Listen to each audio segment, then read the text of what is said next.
जय श्री राधे, जय श्री कृष्ण। धर्मदर्शनमा यहाँहरू सबैमा धेरै धेरै स्वागत छ। म कुबेर सुवेदीको। हामी अब आषाढ महिनाको महत्त्व र महिमा, आषाढ महिनामा गरिने पूजापाठ आराधना, कुन देवी देवताको पूजा उपासना आराधनाले आषाढ महिना विशेष बन्नेछ, के कस्ता स्तुति वन्दनाहरू गर्नाले कार्यसिद्धि, भक्ति अनि धनधान्यादिहरू बढेर जान्छ। आषाढ महिनाको आध्यात्मिक महत्त्व र महिमा के छ, यो महिनामा गर्नुपर्ने के, शरीरलाई ऊर्जावान बनाउन, शरीरलाई स्वस्थ राख्नको लागि पनि आषाढ महिनामा के कति कुराहरूमा ख्याल गर्नुपर्छ, हामी कुराकानी गर्न गइरहेका छौँ। असार महिना सुरु हुँदैछ। 2082 सालको असार महिनाको 1 गते आइतबारका दिन परेको छ। सूर्य वृष राशिलाई छोडेर मिथुन राशिमा प्रवेश गर्नेछन् यो महिनाभरि। यस महिना 32 को महिना रहेको छ र 32 गते बुधबार असार महिना सम्पन्न हुँदैछ। यसलाई अङ्ग्रेजीमा 2025 जुन 15 तारिकबाट असार महिना सुरु हुँदैछन् भने 16 जुलाई 2025मा असार महिना सम्पन्न हुनेछ। असारको धार्मिक महत्त्व, आध्यात्मिक महत्त्व के छ भने चतुर्मासको यो महिना हो, पहिलो महिना हो। आषाढ महिनाको शुक्ल पक्षको एकादशीका दिन श्रीहरि भगवान शयन गर्नुहुन्छ, तब चतुर्मासको समय सुरु हुन्छ। शुभ कार्यहरू हुन्छन्, तर विशेष गरेर माङ्गलिक कार्यहरू पनि जब भगवान श्रीहरि कार्तिक महिनाभरि भोदिनी एकादशीका दिन जब जागा हुनुहुन्छ तब माङ्गलिक कार्यहरू विशेष हुने गर्दछ। असार महिनाबाट जप, तप, गुरुवन्दना, गुरुभक्ति, भगवत आराधना, तुलसीको सेवा, भगवान विष्णुको पूजा विशेष गरेर जीवनमा भक्तिमय, आनन्दमय, समृद्धिमय बनाउनको लागि हुँदछ। अब हामी असार महिनामा के गर्ने यस बारेमा कुरा गरौँ। असार महिनामा यसपटक भने 2082 सालमा 22 गतेसम्म देवताहरूका गुरु बृहस्पति अस्त भएको हुनाले असार महिनामा विवाहका साहित्यहरू छैनन्, गृह प्रवेशका साहित्यहरू छैनन्, घर बनाउने साहित्यहरू छैनन्, माङ्गलिक कर्मका साहित्यहरू छैनन्। अहिले नित्य हाम्रा गरिने पूजापाठ, भक्ति, आराधना यिनै कार्यहरू घर घरमा हाम्रा चलिरहेका छन्। 22 गते असारको 22 गते हरिशयनी एकादशी पर्दछ। यस दिन तुलसीलाई हामी रोप्दछौँ भने 26 गते असारका दिन गुरु पूर्णिमा पनि रहेको म जानकारी गराउँदछु। असार महिनामा अब कुन देवी देवताको पूजा गर्नाले हाम्रो जीवनमा भक्ति बढ्दछ, समृद्धि बढ्दछ, ऐश्वर्य बढ्दछ भन्दा असार महिनामा भगवान विष्णुको पूजा विशेष फलदायी रहन्छ। विष्णुको पूजा गर्नुपर्दछ। भगवान विष्णुको पूजा, विष्णु सहस्रनाम श्रवण गर्नाले, पाठ गर्नाले विशेष गरेर समृद्धि बढ्दछ, ऐश्वर्य बढ्दछ, सन्तानको प्राप्ति हुँदछ, उन्नति प्रगति हुँदछ। आषाढ महिनाको शुक्ल पक्षलाई गुप्त नवरात्र पनि भनिन्छ। यसपटक भने गुप्त नवरात्र असारको 12 गतेदेखि शुभारम्भ हुनेछ। यो समयमा भगवती देवीको भक्ति, आराधना, साधना गुप्त रूपमा गरिने भएको हुनाले गुप्त साधना गर्न मिल्छ। दुर्गा सप्तशतीका पाठ, नवारण मन्त्रका जापहरूले विशेष गरेर शक्ति, समृद्धि, ऐश्वर्य बढेर जानेछ, उन्नति प्रगति पनि हुनेछ। यस कारणले गर्दा यो महिना विशेष गरेर भगवान विष्णुको पूजा, लक्ष्मीको पूजा, दुर्गाको पूजा विशेष फलदायी रहनेछ। विष्णु सहस्रनाम अनि दुर्गा सप्तशती चण्डी पाठहरू श्रवण गर्नाले, सुन्नाले विशेष कृपा त मिल्ने नै छ। यहाँहरू सबैलाई यदि विष्णु सहस्रनाम, दुर्गा सप्तशती पाठ आफै गर्न असमर्थ हुनुहुन्छ भने तल डिस्क्रिप्सनमा हामीले लिङ्क राखेका छौँ। दुर्गा सप्तशती, विष्णु सहस्रनामको पाठ हामी आफैले पाठ गरेको सुन्न पनि सक्नुहुनेछ घरमा। यसले विशेष कृपा र भक्ति, समृद्धि बढ्नेछ। आइतबारका दिन सूर्य मिथुन राशिमा प्रवेश गर्ने भएको हुनाले सूर्यको आराधना विशेष फलदायी पनि रहन्छ। सूर्यनारायण भगवानलाई जल दिएर आइतबारको दिन विशेष सूर्यको उपासना, आराधना, सात्विक भोजनले पनि जीवन सुदृढ र मङ्गलमय रहनेछ।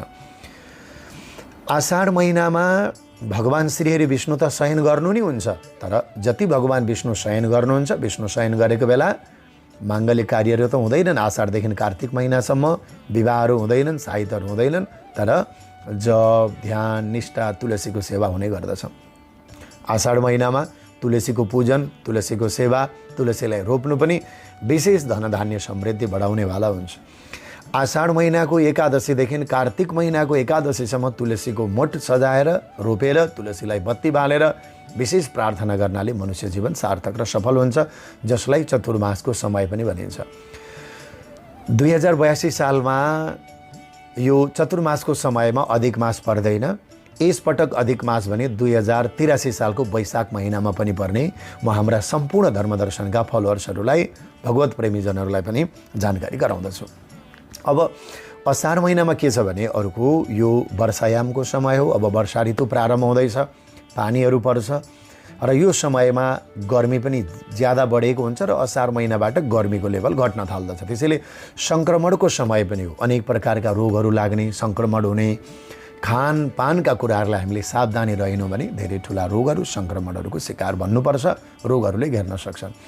यसको लागि हामीले विशेष गरेर असार महिनामा पाइने फलहरू, यस सिजनमा, यस मौसममा फलेका फलहरू खानाले विशेष लाभ मिल्नेछ। सागसब्जीहरू बजार हुँदै जाँदा पनि यही मौसममा पाक्ने, यही मौसममा पाकेका फलेका सागसब्जीहरू विशेष र दाल चामल सामान्य रोटीहरू बनाएर खानाले विशेष लाभ मिल्नेछ। धेरै गरम भोजन होइन, हल्का भोजन, पानी पिउने, मोही जुसहरू खानाले विशेष लाभ मिल्नेछ। यो महिनामा विशेष सावधानी रहनुहोला। असार महिना आध्यात्मिक महिना पनि हो, चतुर्मासको पहिलो महिना हो र यसपटक असारको 22 गते हरिशयनी एकादशी, बृहस्पति उदय पनि हुन्छन्। हामीले घरमा तुलसीको पूजा, तुलसी रोप्न पाउँछौँ र यसै दिनबाट बृहस्पति पनि उदय हुने भएको हुनाले यसै दिनबाट हामीले तुलसीलाई रोपेर एकादशीको व्रत गरेर अनि 26 गते गुरु पूर्णिमा महोत्सव पनि मनाउँदैछौँ। असार महिना गुरुको पूजन, आफ्ना आध्यात्मिक, आफ्नो जीवनमा परिवर्तन, आफ्नो जीवनमा गुरु दीक्षित गुरुहरूलाई पनि वन्दन गर्नाले, प्रणाम गर्नाले, गुरु भक्ति गर्नाले पनि कार्य सिद्धि, अनेक प्रकारका विघ्न बाधा अडचनहरू पनि हटेर जानेछन्। यस कारणले गर्दा यो असार महिना आध्यात्मिक महत्त्व, महिमा त छँदैछ। यसलाई स्वास्थ्यलाई सुदृढ बनाउनको लागि भगवान विष्णुको पूजा, जगतजननी शक्ति स्वरूपिणी देवी भगवतीको पूजा उपासना आराधनाले पनि यो महिना विशेष बन्नेछ। आषाढ महिनामा विशेष गरेर भगवान जगन्नाथको रथ यात्रा पनि हुन्छ। यस कारणले गर्दा विष्णुको भक्ति, जगन्नाथको भक्ति, भगवान श्रीकृष्णको भक्तिको उत्तम महिना हो। त यो महिना एकादशीहरू दुईटा पर्दछन्। सर्वप्रथम पहिलो एकादशी 2082 सालको आषाढ महिनाको 8 गते योगिनी एकादशी परेको म जानकारी गराउँछु भने अर्को एकादशी चतुर्मास प्रारम्भ हुने एकादशी हरिशयनी एकादशी 2082 सालको असार महिनाको 22 गते रहेको पनि हाम्रा सम्पूर्ण दर्शकवृन्दहरू समक्ष जानकारी गराउँदछु। त असार महिनालाई भक्तिमय बनाऊ। देवगुरु बृहस्पति अस्त भए पनि आफ्ना नित्य पूजा पाठ प्रार्थना नित्य गरिने देवी देवस्थलहरूको भ्रमण यात्रा कुनै कार्यहरू रोकिँदैनन्। ठुला कार्यहरू जो बृहस्पति हाम्रो सबैको उन्नति प्रगति देवताहरूका गुरु अस्त भएको समयमा हामीले गरेका माङ्गलिक कार्यहरूबाट त्यति उन्नति प्रगति नहुने भएको हुनाले शुभ कार्य जप ध्यान हामी सदा सर्वदा गरिरहनु पर्दछ, जसबाट हाम्रो जीवनमा लाभ हुँदछ र कहिलेकाहीँ ग्रहहरू अस्त र उदय हुने गर्दछन्। यी परिणाम भने चलि नै रहन्छ। दर्शकवृन्दहरू, आषाढ महिनाको विशेष भिडियो यहाँहरू सबैले हेरेर जानकारी लिनुभयो। यहाँहरू सबैलाई धर्मदर्शनको तर्फबाट धेरै धेरै साधुवाद। धार्मिक भिडियोहरूको लागि हाम्रो च्यानललाई सब्सक्राइब गर्नुहोला। यहाँहरू सबैलाई साधुवाद अर्पण गर्दै अहिलेलाई म कुबेर सुवेदी बिदा हुन्छु।